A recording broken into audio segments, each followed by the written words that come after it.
DPR meminta penjelasan kepada Menteri Komunikasi dan Informatika serta Badan Siber dan Sandi Negara. Komisi 1 DPR memanggil Menkominfo dan BSSN terkait peretasan sistem pusat data nasional yang membuat layanan publik jadi terganggu. Saat ini DPR masih menunggu penjelasan lengkap dari pemerintah terkait penanganan pusat data nasional yang diretas.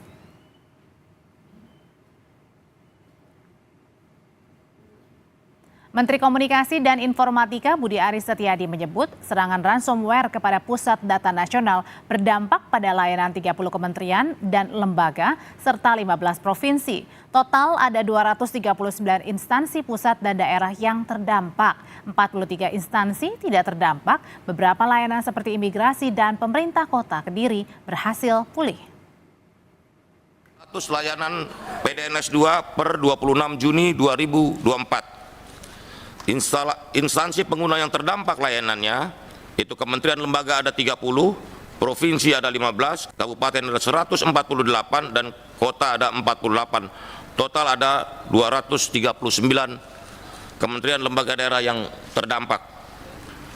Selanjutnya instansi pengguna layanan yang tidak terdampak karena data tersimpan di PDNS 2 hanya data backup.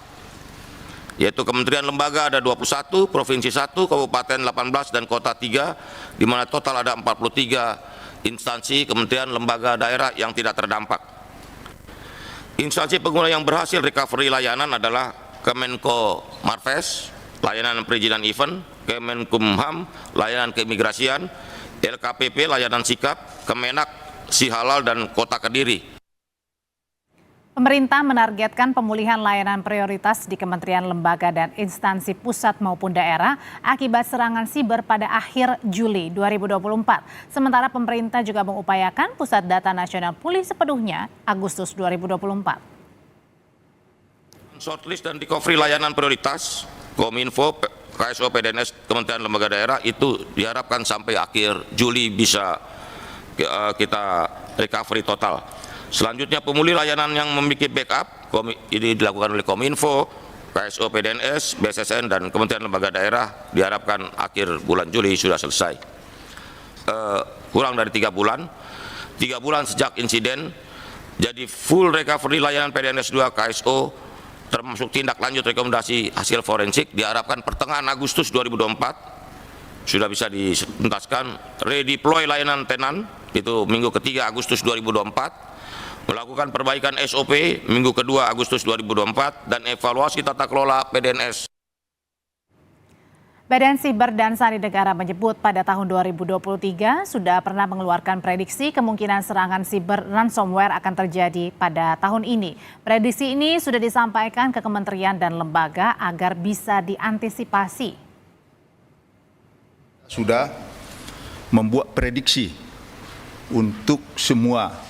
Dalam hal ini kalau Intel ada KIR Intel di tahun 2024, maka kita juga buat KIR Intel atau prediksi di apa yang akan terjadi di tahun 2024 dari sisi serangan siber. Di antaranya adalah ransomware yang kejadian saat ini. Kemudian yang lain ada web defacement, ada ITO attack. Web defacement ini lebih banyak kaitannya nanti digunakan dalam rangka judi online. Ini sudah kita prediksi. Kemudian distributed denial of service, kemudian cyber threat base dan advanced persistent threat. Itulah gambaran prediksi kemungkinan serangan-serangan siber yang akan terjadi di 2024 ini, dan untuk mengantisipasi itu kita sampaikan ke semua lembaga untuk mengantisipasinya. Anggota Komisi 1 DPR Nurul Arifin mencecar Kepala BSSN dan Menteri Kominfo terkait siapa pelaku penyerangan terhadap Pusat Data Nasional. Nurul meminta BSSN dan Kominfo menjelaskan siapa dan kemana tebusan yang diminta oleh pelaku dikirimkan. Namun BSSN dan Kominfo akan menjelaskan usai sidang diskorsing untuk sholat maghrib. Ini Bapak mengatakan ada yang minta tebusan 8 juta US dollar, 171 miliar begitu. Itu sebenarnya bukan nilai yang besar mungkin kayaknya ya Pak ya. Tapi pertanyaannya, siapa yang meminta tebusan? Dan Bapak harus bayar kemana? Pelakunya siapa? Pertanyaan berikutnya, apakah pelakunya ada terindikasi dari internal? Atau apakah mereka yang menjual teknologi karena teknologinya ingin dibeli? Ya.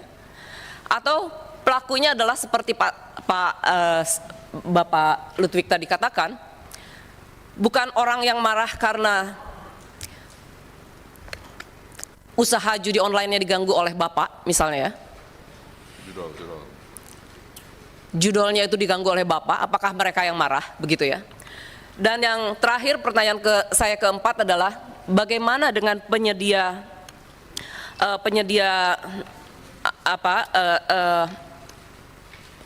penanggung jawab penyedia jasanya tersebut? Apakah mereka tidak mampu?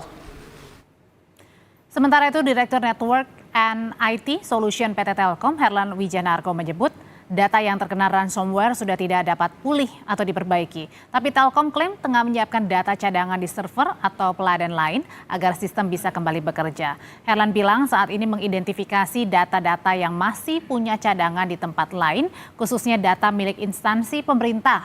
Tapi jika tidak terdapat cadangan oleh instansi yang menjadi korban serangan, Telkom menyiapkan peladan atau server yang baru. Data yang sudah kena ransom ini sudah nggak bisa kita recovery. Ya, kalau memang ini nggak ada backup, kita akan merebut ulang. Ya, kita siapkan environment yang baru sebagai pengganti PDNS 2 yang sudah kita kunci. Kita setup ulang, kita hardening, kita implementasikan semua aspek security. Banyak yang dapat asistensi dari BSSN ya, melalui prosedur yang membuat ini lebih aman, baru nanti kita akan rebuild di environment yang baru. Kepala Badan Siber dan Sandi Negara BSSN Hinsa Siburian menyebut sudah memutus akses Pusat Data Nasional atau PDN 2 di Surabaya dengan peladan atau server lainnya. BSSN menyebut sedang memeriksa forensik sampel ransomware yang digunakan menyerang PDN 2 di Surabaya. BSSN klaim telah menyiapkan Pusat Data Nasional di kota lain sebagai cadangan data dan saat ini dipastikan aman dari serangan ransomware. Saat ini BSSN bekerja sama dengan Polri menelusuri rekonstruksi serangan ransomware yang menyebabkan data di peladan PDN Surabaya jadi terkunci atau terenkripsi sehingga tak bisa diakses. BSSN belum bisa menjamin data yang dienkripsi ini berpotensi dijual oleh penyerang. Kalau misalkan data kita sudah di-download atau sudah disimpan oleh para pelaku, Pak? Itu kan sedang kita forensik kan lagi kerja juga terus. Ya. Tapi sementara dugaan ini kita karena sifatnya serangan ini kan menenkripsi sehingga data itu tersandra. Nah, data itu ada di tempat tapi tersandra karena terkunci. Alamat perusahaan pemenang tender proyek PDSN Kementerian Kominfo yang tertera sesuai LPSE ini berbeda dengan aslinya. Saat dilakukan penelusuran tim Kompas TV, alamat yang tertera justru merupakan kafe dan jasa penyewaan kantor. Rumah yang berada di Jalan Banter, Bandung ini adalah sebuah kafe dan jasa penyewaan kantor. Padahal yang tertera pada LPSE merupakan lokasi kantor PT Energi Jaring Komunikasi atau Enerkom pemenang tender PDSN. Menurut penjaga rumah, PT Enerkom sempat menyewa di sini, tapi sudah pindah pada bulan Januari lalu. Di sini sekarang udah pindah. Oh, dulu berapa lama di sini ya? Kayaknya kurang tahu kalau berapa lamanya. Udah pindahnya tuh dari Januari 2024. 24 ya. Pindahnya kemana tahu nggak? Ke Jakarta, tapi nggak tahu Jakartanya di mana. Oh. Dikutip dari laman pengadaan barang dan jasa milik Kominfo, perusahaan pemenang dari pembuatan cadangan SMSN Cloud Pusat Data Nasional sementara adalah PT Energi Jaring Komunikasi yang beralamat di Buah Batu, Bandung. Nilai kontraknya mencapai 164,4 juta rupiah. Sementara menurut data Dirjen AHU Kemenkumham, PT Energi Jaring Komunikasi berkantor di Jalan Kartini, Jakarta Selatan. Saat ini Komisi 1 DPR masih menggelar rapat dengar pendapat atau RDP dengan Menteri Kominfo dan Kepala BSSN untuk menjelaskan dampak serangan pusat data nasional serta penanganannya seperti apa. Lalu sebenarnya apa masalah dari penanganan data yang dikelola pemerintah ini terjadi peretasan, dan yang terakhir adalah sudah seminggu ini diretas pusat data nasional kami. Kami bahas malam hari ini bersama dengan Ruby Alamsyah, pakar digital forensik. Mas Ruby, selamat malam. Selamat malam, Mbak. Mas Ruby, saya mau tanya yang simpel-simpel dulu. Ini pertanyaan banyak orang, mungkin juga tadi anggota Komisi 1 DPR bertanya begitu. Kenapa sih sampai dengan sekarang penyerang ini belum diumumkan, padahal sudah minta uang tebusan 131 miliar rupiah. Kenapa belum diumumkan? Apakah memang belum tahu siapa penyerangnya? Baik, jadi penyerangan ransomware seperti ini memang biasanya dilakukan oleh kelompok organisasi kriminal siber yang terorganisir gitu loh, Mbak. Nah, kelompok yang terorganisir ini kebetulan namanya memang selalu sama dengan nama ransomware-nya. Saat ini Brandsiper adalah kelompok ransomware yang menyebarkan salah satu korbannya adalah PDN, di mana 2 hari sebelum PDN juga sudah ada korban yang lainnya. Nah, dan kalau kita merujuk kepada website si pelaku, yaitu si Brandsiper, per hari ini, sampai sore ini, belum ada satupun list korban yang sudah confirm tidak mau deal ataupun sudah diekspos oleh pelaku. Karena konsepnya selama ini gitu, pelaku ransomware ini mereka punya official website, mereka punya komunikasi kepada korban. Kalau korban tidak mau bayar, kalau korban tidak deal sama sekali, mereka akan expose di website mereka yang official maupun diekspos ke dark web untuk dibocorkan datanya. Nah, konsepnya seperti itu. Untuk saat ini sebenarnya pelakunya sudah diketahui adalah kelompok Brandsiper. Masalahnya siapa saja. Itu kelompoknya ada di internal di Indonesia, di luar negeri? Udah confirm di luar. Luar negeri, oke. Karena makanya mintanya dalam bentuk dolar ya? Dalam bentuk dolar. Kita confirm, kalau PDN itu kita perhatikan confirm permintaan itu 8 juta dolar. Nah, kalau korban lain yang kami amati itu hanya 150.000 dolar. Nah, bayangkan berarti sederhananya adalah seberapa besar kualitas dan kuantitas yang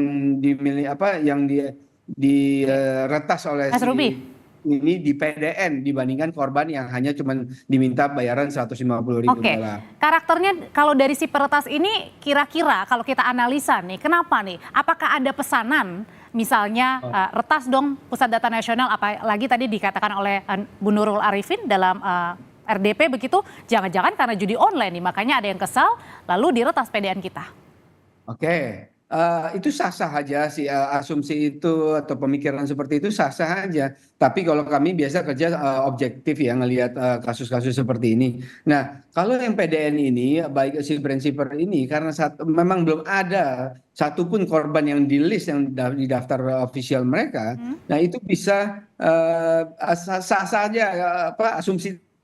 Tapi biasanya nih kelompok-kelompok seperti ini murni motifnya hanya finansial.